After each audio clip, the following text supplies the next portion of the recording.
Ladies and gentlemen, welcome aboard for another video.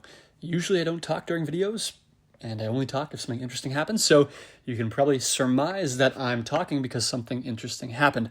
What exactly was it? Well, to set the stage here, I was in Bozeman, Montana. I actually happened to be on the last flight that JetBlue operated over the summer from Bozeman back to Kennedy. It actually followed the Boston flight, so it was truly the last flight on this last day of the summer for JetBlue out of Bozeman, but not important in the story here. What I happened to see was, as I was in this great window view taking this video for you all, I saw that we were actually headed down to the opposite runway. Aircraft were arriving and departing to the east, and we taxied down to the opposite runway and took off to the west, kind of northwest.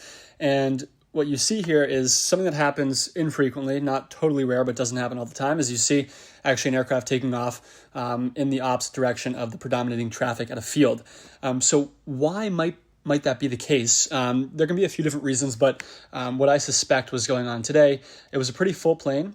Bozeman, if you're not familiar with Gallatin Field, is at roughly 5,000 feet of elevation. So, pretty high up, relatively thinner air there. And then it was a pretty hot day as well. So 85, 90 degrees on the ground.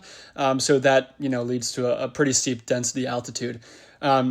But what you're going to see here is we actually were going to be taking off into a slight headwind, a little bit better for aircraft performance here on the A320 for most planes, I think.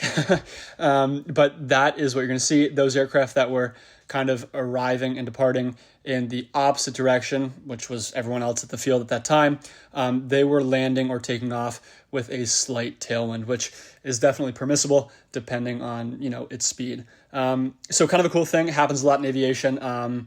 You probably don't notice it or pick up on it too much, but wanted to jump in here and show you the video, show you a little bit of the traffic at the airport courtesy of flight radar. And yeah, thanks so much for watching, and hope to see you on another video soon.